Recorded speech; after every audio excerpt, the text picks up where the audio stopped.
Thank you, Coosa Shows, for that wonderful video. Of course, that was our weekend in review from our 2012 Coosa Lodge Spring Powwow, which we will be repeating this year, only we're expecting it to be bigger and better. It will be, I believe it's March 21st through 23rd at Camp Comer, and we need each and every one of your help to make it a success like it was last year. But, moving on through the agenda, at this time, it is my utmost pleasure to introduce this evening's speaker. They say that this man is larger than life, and his accomplishments in scouting, Alpha Phi Omega, a national service fraternity founded on the principles of the Boy Scout Oath and Scout Law, and many other organizations speak for this man's successful past. He is a recipient of the William T. Hornaday Badge in 1997, an Eagle Scout in the Eagle Class of 1998, the Cherokee 50 Lodge Chief from 1999 to 2000, the first Coosa Lodge Chief, a Vigil on Honor and Founders Award recipient of the year 2000, the recipient of the Most Outstanding Brother Award presented by Alpha Phi Omega Delta Chapter of Auburn University in 2002.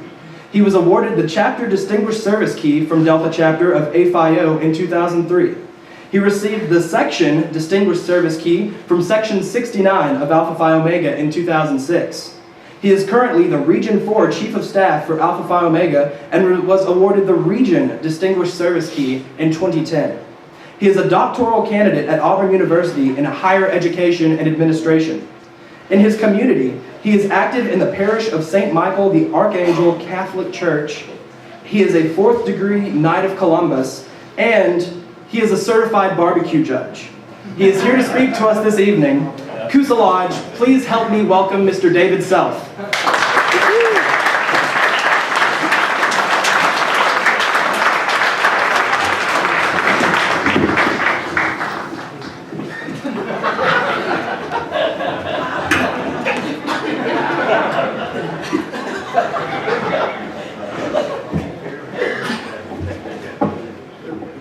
I have a pit crew.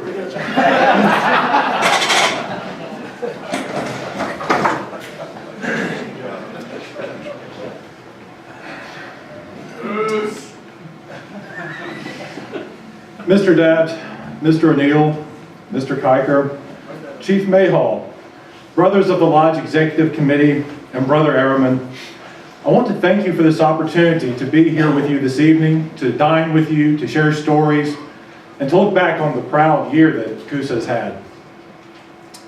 Being able to come home like this is a rare privilege, and I am honored to have been asked to come home and to share some time with you this evening. When Chief Mayhall originally approached me about being here this evening, I must confess, I was a little reluctant to accept. See, I was afraid that I wouldn't have much that I could contribute to your weekend or to your time here this evening. I wasn't sure that I was able to contribute to your experiences as airmen in our cherished order. But fortunately for me, Chief Mayhall reminded me that I need to listen to some little voices that I heard a long time ago and that I still hear today. Awake, my friends. You are now starting on a long and toilsome journey.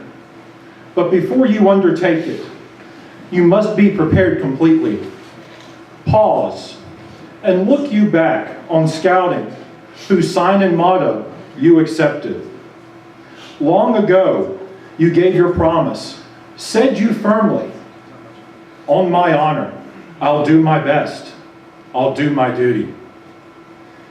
These words from Nudiket, the guardian of our council fire, ring true to me today, just as they did so long ago. Those words still stick with me, just as they did when I stood before him in mighty Alawat before an unlit council fire, ready to receive my instructions before I began my ordeal. I did not know then, that damp and dreary night almost 17 years ago, what my path would look like or what my ordeal would be like. I did know that I was embarking on a special journey, a special path, one unlike any other, and for that opportunity, I was grateful. I was grateful and I was willing to go off into the night and to seek those lofty places that Mateo mentioned. I think that we as airmen should take a longer look at our instructions and our admonitions that we received before we embarked upon our own personal odyssey in the ordeal. These hallowed voices, mighty Alawat, helpful Kitchkanet, dutiful Nudikit, and faithful Mateu, spoke to us then about where we came from and where we would be going. They speak to us now, no longer as guides and mentors on a prescribed path, but as reminders of our calling to lead and to serve and to be helpful friends to those whose paths we cross. They speak to us to be mindful of what makes us airmen, those scouts and scouters who were chosen to go and find the arrow. Those are not physical qualities, but instead things of the spirit, things that lie within that only we know about and can bring forth to help our fellow man. Also, but perhaps more importantly, I think that we should reflect on the last bit of instruction we received before we began our odyssey. Think back to the ceremony that began your ordeal. Do you remember the last instructions that Kitchkanet, our guide, told you? I do. I've heard them countless times in my life and in my work. Let us try to find the arrow. It speaks just to me as loudly now as it did that dark and dreary night so long ago. That night, those words meant little to me other than the ordeal was about to begin. Tonight, those words mean something else entirely to me, and that's what I want to share with you. Let us try to find the arrow. It is such a simple phrase when it comes down to it. At that moment, before we begin our ordeal, it seems very simple on the surface. We have to go rummage around in the dark and find the arrow that Doofus shot off into the woods and hope against hope that we don't find a skunk or poison ivy. In that moment, filled with apprehension and a little bit of doubt, we can be forgiven for thinking that. It's only natural. It's only natural. We can be forgiven for that. There is, however, a deeper meaning here. Something more profound than just seeking out a pointy stick with some feathers glued on the back end. There's something here that we need to look at much more closely. Before we delve into the symbolism of the moment, I'd like to share with you my own path in the order. My path, I dare say, I'm willing to imagine, is a little bit different than your own when it came to being involved in the order. See, most of us have the opportunity to grow in the order from our ordeal onto other events as we volunteer to help out. Maybe we decide that we're going to take a leadership position and we run for election somewhere. Mine wasn't quite that simple. About a month before I began seeking the arrow, I received a phone call from my old scoutmaster. It wasn't anything out of the ordinary for Mr. Blunt to call and check up on his boys. In fact, I figured that's what he was doing when Mom handed me the phone.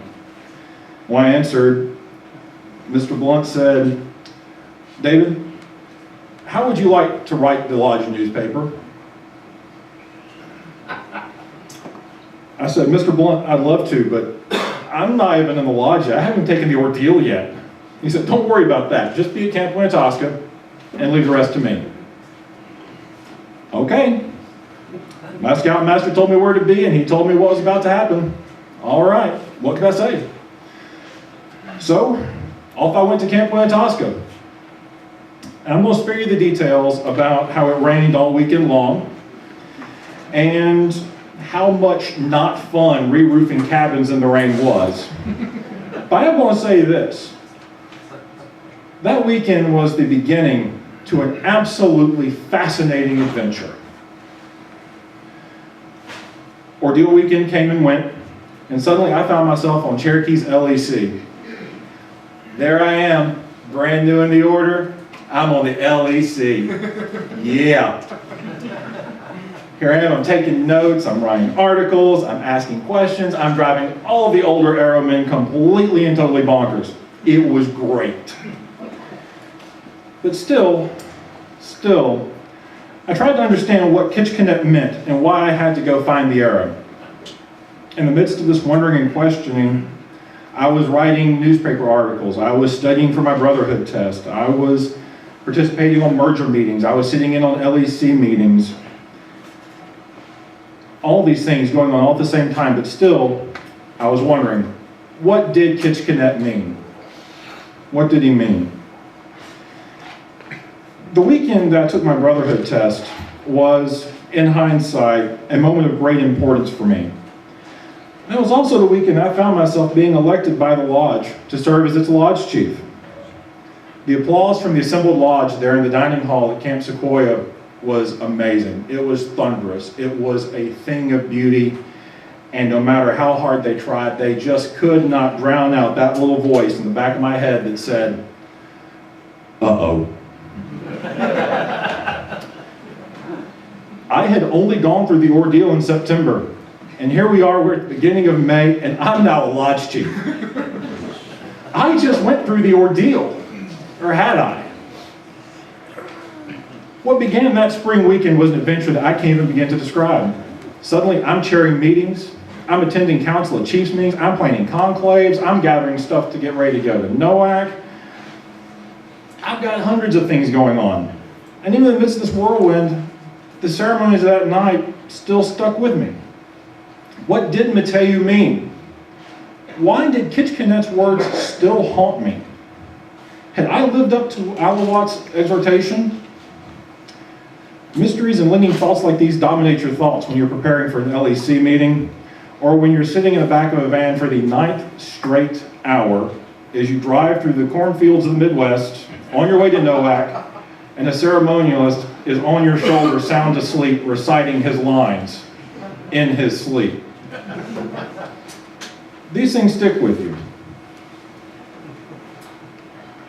As the adventure that was my first NOAC came to a close, and the dawning prospect of merging 3 lodges was becoming more and more real, I found myself lost in all of it. Just like that arrow that had been launched into the dark September night, I was lost. The lessons I had learned from patrol leaders' councils and youth leadership training, they were a good foundation for me as I struggled to find my way through the bewildering world of OA leadership.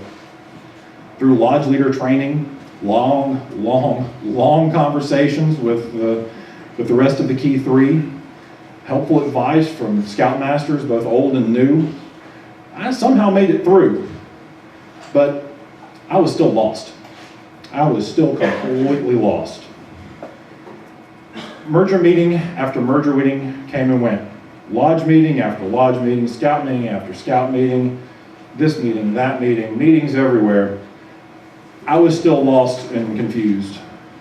But through it all, I did my very best to remember the words of the obligation of our order, and that I had to apply those words the very best way that I could. Applying the lessons of the obligation and of the ceremonies is a tall order. It really is if you think about it. I didn't fully understand the lessons of the ceremonies, but I knew that they were there. The words of the obligation are there. They're very clear. They're very real. But the symbolically rich language of the ceremonies, that was something I was having trouble grappling with. Even as I found myself being sworn in as the first chief of Coosa Lodge, I still felt as lost as that arrow in the dark. I knew that I had to persevere, and I had to maintain a cheerful spirit in the face of irksome tasks and weighty responsibilities. But when you're 19 years old, you're trying to lead a newly formed lodge, you're just starting college, all these things were really tough to do at the same time. Still, I tried. I had to try. I had to do my best. And I had to persevere because the lodge needed me, and I promised them that I would do my best. Let us try to find the arrow. Earlier I asked a question. Do you remember what it was? I'll help you out here. I mentioned that I had just completed the ordeal just before being elected lodge chief. I then asked, or had I? This is a question that doesn't just apply to me. It's a question that applies to you. Have you completed your ordeal? Have you? I ask because this answer isn't so simple. Yes, we have eaten scant food. Yes, we have worked in cheerful, contemplative silence. Yes, we have slept beneath the heavens on our ground sheet. These things I do not question.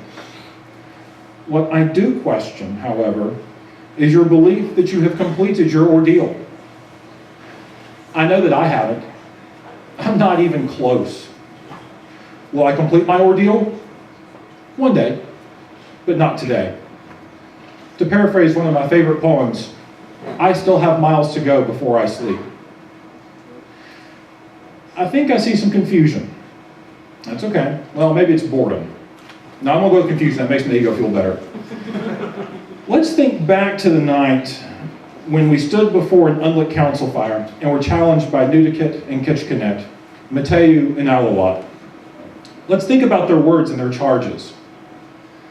They spoke to us of hardship and toil, the beauties of fantastic places, and the joys that we would find.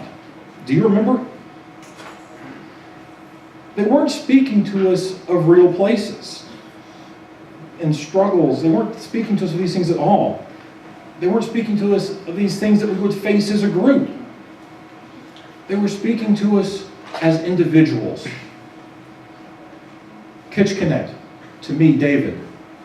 Mateu, to me, David. They were telling us of the things that we would face and what we could expect along our journey.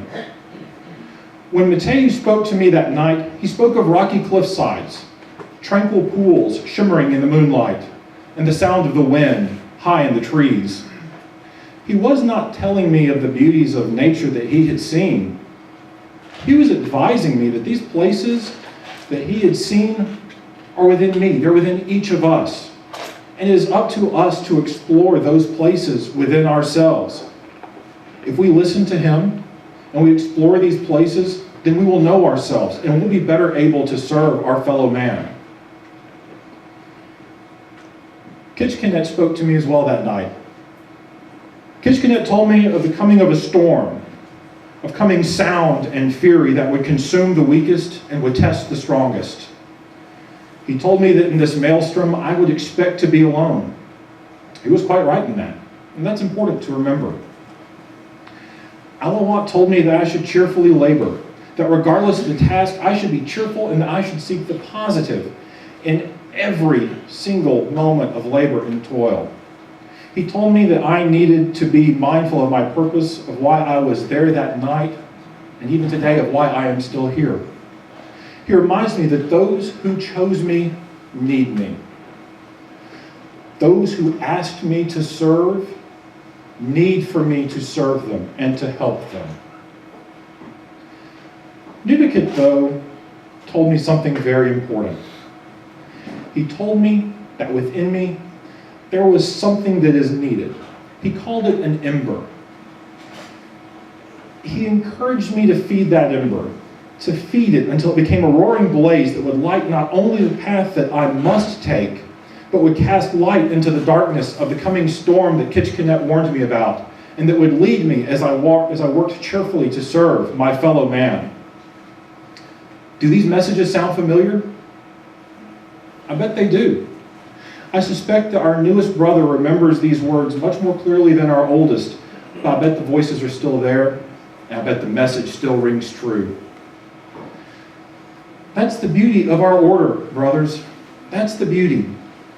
Our mission today is the same as it was 14 years ago, just the same as it was almost 100 years ago. We are to be a brotherhood of cheerful service. Let's revisit an earlier point in our conversation this evening. Earlier, I mentioned I had yet to complete my ordeal. This is quite true.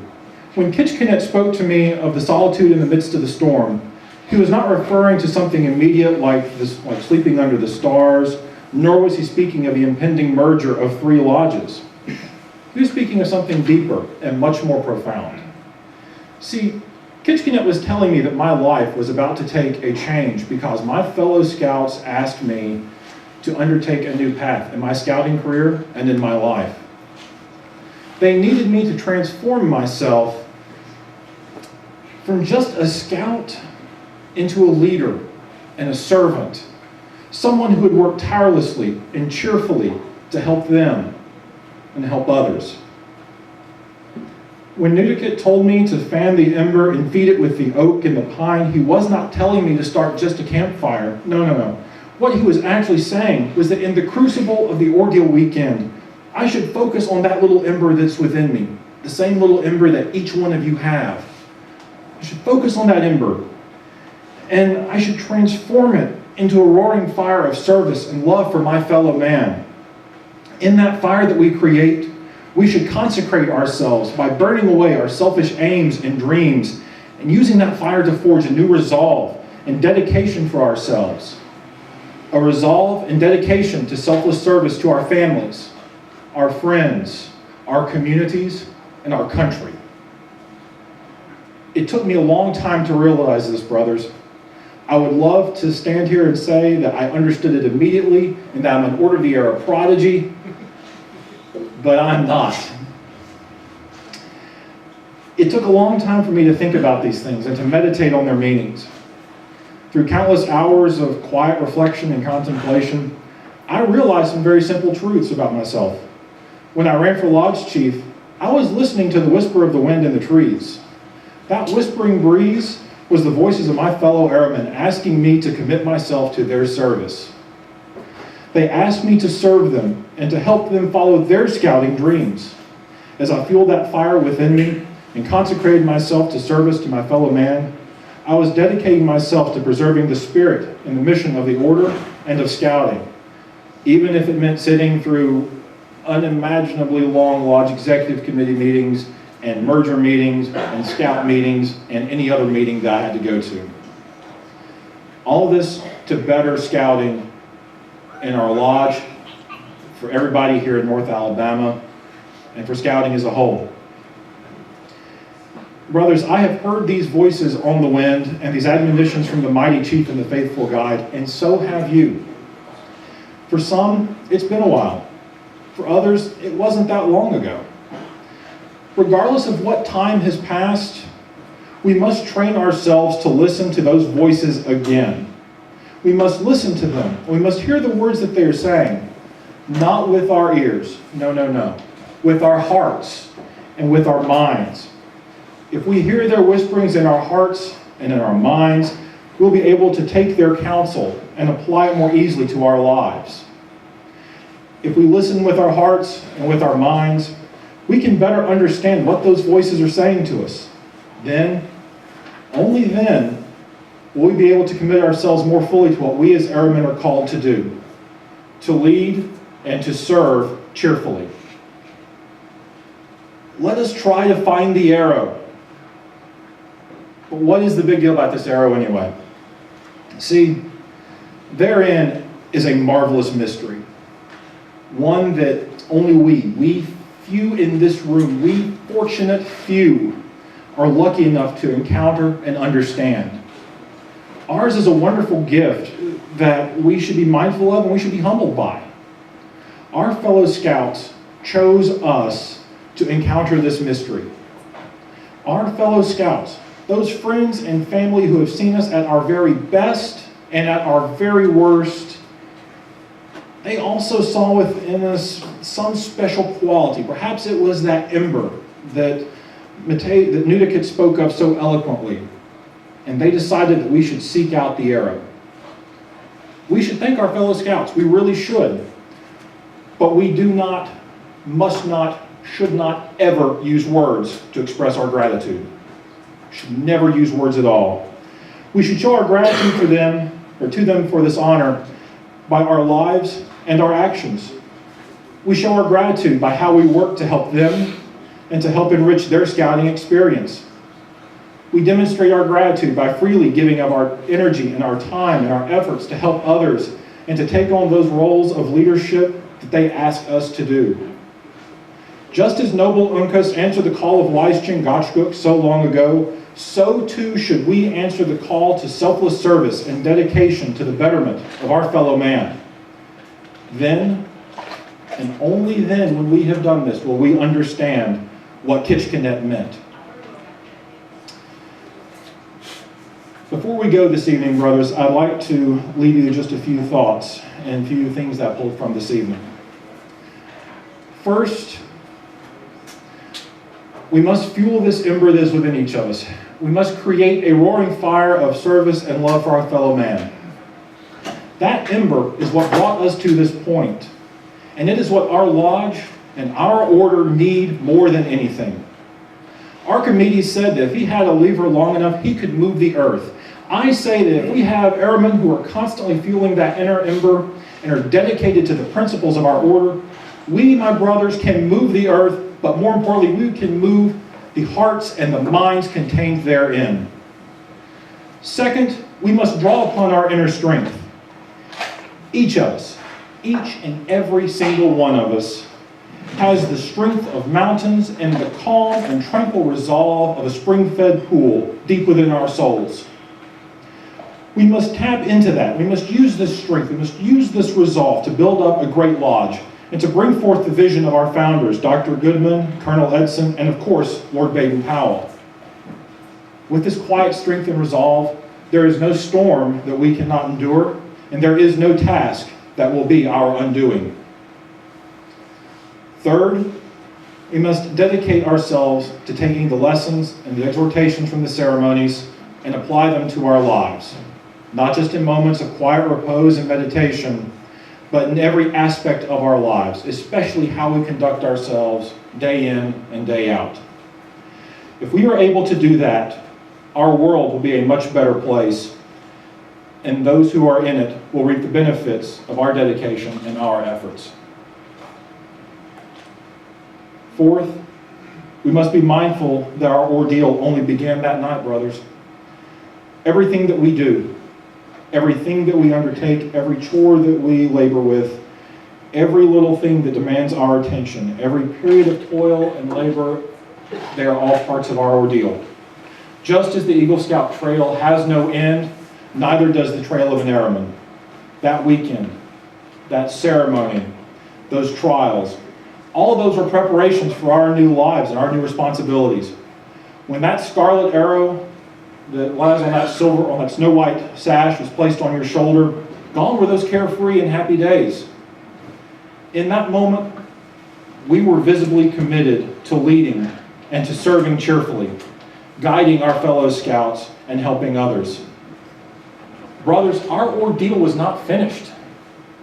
No, our ordeal was just beginning.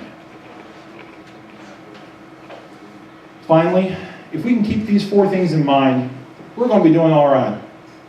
If we keep these four thoughts in mind, and we're conscientious about learning the lessons of the order, then we will begin to understand what it means to go in search of that arrow.